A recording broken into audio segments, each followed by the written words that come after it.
Buenas tardes, profesora. Junto a mi compañera María José Veloso, el día de hoy vamos a hablar un poco sobre las estructuras de la segunda tópica de Sigmund Freud. ¿Ya?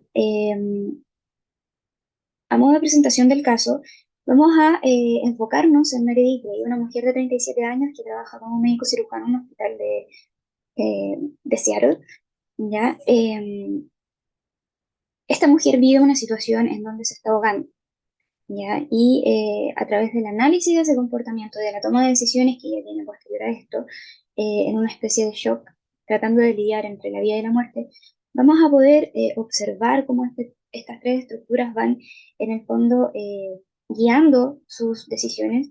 y influenciando también lo que son sus acciones y, valga la redundancia, las decisiones que ella toma. ¿Ya? Me gustaría agregar que estas tres estructuras están presentes en todos los seres humanos, ¿ya? Y trabajan a los niveles de inconsciente, consciente, preconsciente, ¿ya? Cada una de ellas se va a guiar por distintas cosas. Por ejemplo, tenemos la estructura del super yo, que en el fondo va a empezar su nacimiento o su aparición en lo que es el término del complejo, en el complejo de Edipo, ¿ya? Y es donde nuestras figuras principales nos entregan, o nosotros en realidad vamos adquiriendo los valores morales, los valores sociales o las estructuras y normas sociales que están rodeándonos. Y se va a encargar de guiarnos en el fondo a través de nuestro desarrollo, y que también va evolucionando con nosotros, eh, en la base, en la toma de decisiones o en los comportamientos que nosotros podamos tener. Ya, por otra parte, el ello es lo que nos acompaña desde nuestro nacimiento. Ya es un sistema más primitivo y en el fondo busca satisfacer las necesidades primarias del ser humano. ¿Ya? Y por otro lado tenemos el ello que sirve como la estructura que lidia, en el fondo, busca el momento adecuado para que en el fondo, pulsiones o deseos vayan a poder desarrollarse en un contexto adecuado para. A continuación, mi compañera María José les va a explicar, en base al análisis que nosotros realizamos de este personaje, cómo estas estructuras van desarrollándose o se van comportando con más detalle. María José. Bueno, tal como mi compañera le explicaba, como que la referencia a la estructura mental del yo, Freud la describe como una instancia anímica que se ejerce a través de un control sobre los procesos parciales. ¿Y qué pasa con esto? Que es de donde nacen las represiones, donde también podemos mencionar donde Meredith se despierta sin saber que se está como vivenciando un sueño en vez de la realidad y nega totalmente que se está muriendo, y pasa este conflicto con los personajes que habían pasado en los capítulos anteriores, que habían muerto y que ella había vivido esa muerte, como había estado presente en esas situaciones. Y esto genera que sea como una situación mediadora para ella, para que te diga, oye, reacciona, tú no estás muerta, pero tienes que luchar como por ti. Pero ella está como en negación y dice, no, ¿cómo va a estar muerta? No, uy, qué lindo perrito, se distrae con su mascota que tuvo en un tiempo que también murió. Pero también podemos notar que hay un momento en el que esta estructura se recupera y su funcionamiento correcto, como su mente, la de Meredith, hace como la conexión donde ocurre y se desespera y dice, no, no, no, pero espérate, todavía se puede hacer algo, no, no, no quiero morir, pero eso ya pasa a otro nivel. Entonces, si hablamos como de la estructura del yo, es ese proceso parcial en donde esta represión y negación nace cuando tratan de salvarle la vida. Ahora hablando más bien de la estructura del super yo, esta la podemos ver como una instancia en donde se genera un registro de las cosas como consciente, los castigos, la advertencia que de idea del yo, donde nuestra mente como comunica las cosas positivas y las cosas negativas que tenemos. Y aquí es como donde nace este sentimiento de orgullo y de vergüenza y también de culpa de las cosas que hacemos correctas y las que no. Bueno, acá podemos decir que está como un poco ligado a cuán exitosa es esta cirujana Meredith y lo criticada que es por su madre, que también comparte esta misma profesión.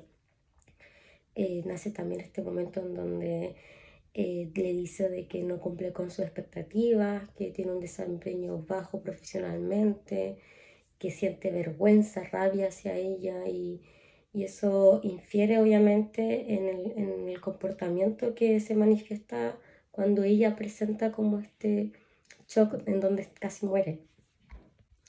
Pero también está otra parte donde podemos evidenciar como el super yo, que es cuando en su estado de como limbo entre la vida y la muerte, intenta ayudar a una mujer que se desangra, que es una mujer que falleció porque ella no pudo salvar anteriormente.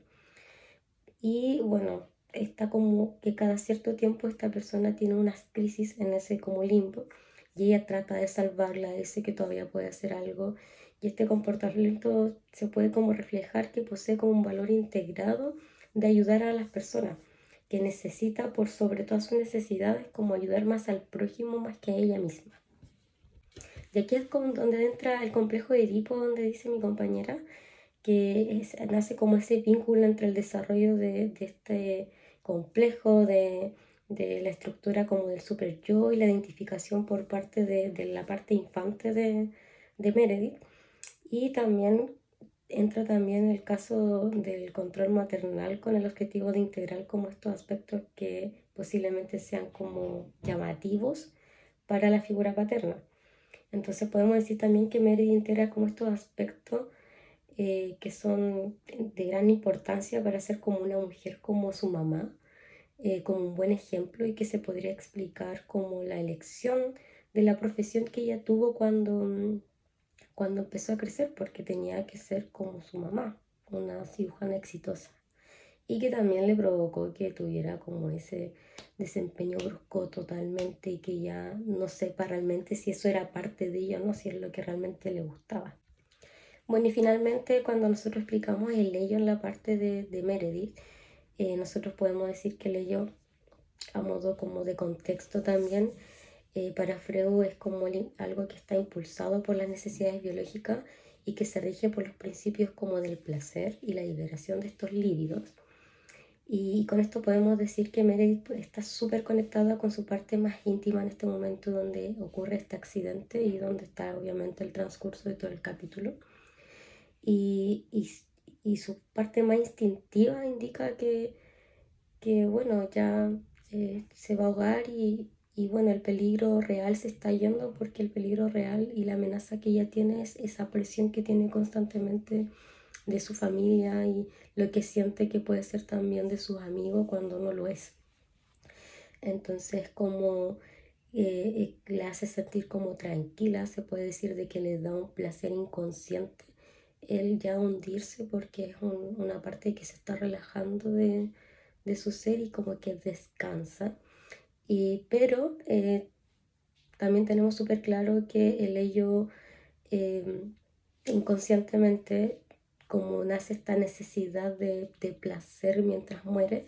en este caso podemos ver que se genera como esta problemática que está perdiendo la vida porque se está rindiendo. Y eso es lo que pasa con el ello, que se fija como por estos impulsos sin tener en cuenta estas consecuencias y en este caso la muerte de Meredith que la deja al final hundirse en el agua. Bueno, y finalmente nosotros podemos decir que en este capítulo podemos evidenciar y diferenciar también los mecanismos de defensa que se utilizaron por parte del personaje de Meredith, tales como el aislamiento, en donde se generó cuando no existía un intercambio de pensamiento, donde no había ningún aspecto de la existencia, esta parte física, psíquica, mental, en donde en el proceso parte de una incomunicación y daña a la psique, y que también está asociado a esta falta de libertad por parte de ella misma que nunca como ha hecho lo que ella quiera. Es como algo que podríamos decir. Bueno, también ocurre frecuentemente que esta persona prefiere perder la relación con la realidad y no angustiarse con el presente y que esto hace que también se libere un poco del estado de sueño para tratar de distraerse y también al principio trata como de enfocarse en este perro que ya está fallecido y que esto no hace que no preste suficientemente atención a lo que realmente está ocurriendo. Encontramos también de por medio la negación en donde ella no quiere, no se da cuenta de que se está muriendo, esta represión, la agresión de la self, eh, Bueno, finalmente nosotros podemos ver que en este capítulo ella tuvo varios mecanismos de defensa. Uno de estos es la negación, que es donde entra en negación, obviamente, y rechaza verbalmente lo que le está pasando en ese momento del accidente, donde también entra como en este estado de limbo y donde no hay una prueba efectiva de que ella ya está muerta. No quiere asumir el estado de su muerte y se distrae constantemente acariciando a su perro que ya había fallecido. También está otro mecanismo de defensa que podemos visualizar, que es la represión, que es donde Meredith en este caso usa como su fuerza psíquica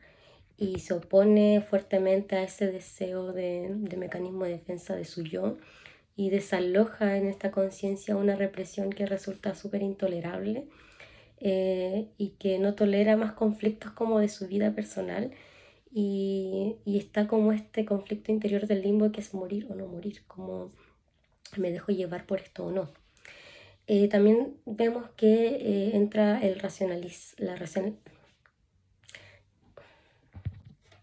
también vemos que podemos visualizar la racionalización,